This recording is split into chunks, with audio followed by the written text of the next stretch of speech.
May I invite my colleagues to give their opening statements? Let's begin with Senate President Sherwin. Maraming salamat, Chairperson Risa Ontiveros, at binabati ko rin po ang ating colleague, si Senator Raffy Tulfo. Ako po ay unang-una sa lahat, nakikiramay po ako dun sa mga pamilyang nasawi at naapektuhan nitong trahedya sa Tacloban.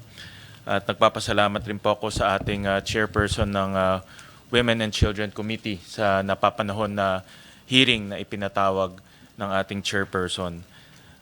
Responsibilidad nating lahat bilang mga lingkod bayan na protektahan ng ating mga kabataan. Responsibilidad natin lahat tignan kung ano ang mga nakaka-impluwensya sa ating mga kabataan.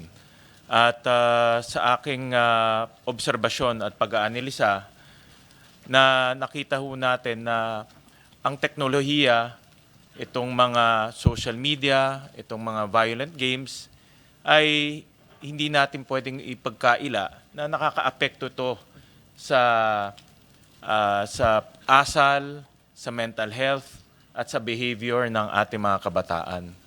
Ang teknolohiya may mga magagandang kabutihan rin. No? Nakakatulong to sa pag-aaral, nakakatulong to sa pagbubuo ng pagkakaibigan, pero dapat aminin ho natin na marami rin pong masamang epekto ang teknolohiya, social media, at violent games.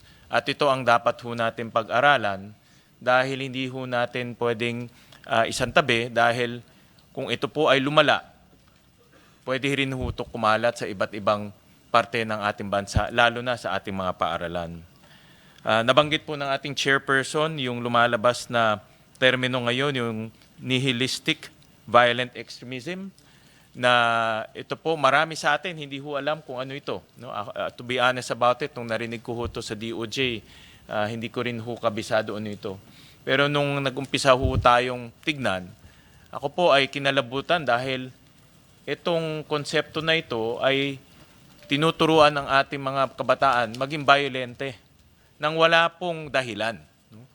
At yan po ay nakakabahala dahil yan po ay gumagapang po sa mga social media platforms, gumagapang ho yan sa violent games, violent platforms, nang hindi ho natin alam. No? Nang hindi alam po ng ating mga magulang, hindi ho alam ng ating mga guro.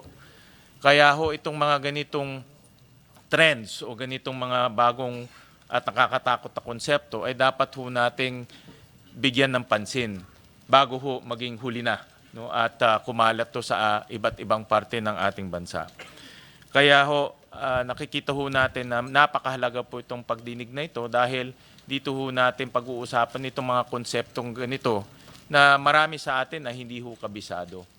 Meron pa nga ho ako sa aking pananalisik, meron pa rin po akong nakitang isang konsepto. Ito yung violent online ecosystem.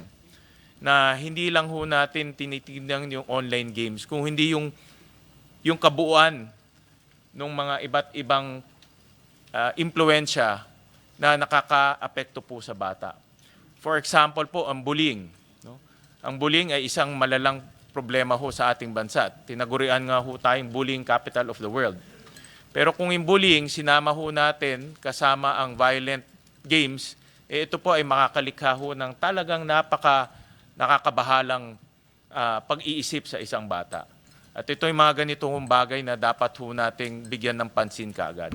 So muli ako po nagpapasalamat sa ating chairperson dahil po sa kanyang agarang pagdinig at nandito ho kami para tugunan itong problema na ito at kung kakailanganin po gumawa po ng mga batas at polisiya para hindi ho mabigyan ng masamang impluensya ang ating mga kabataan.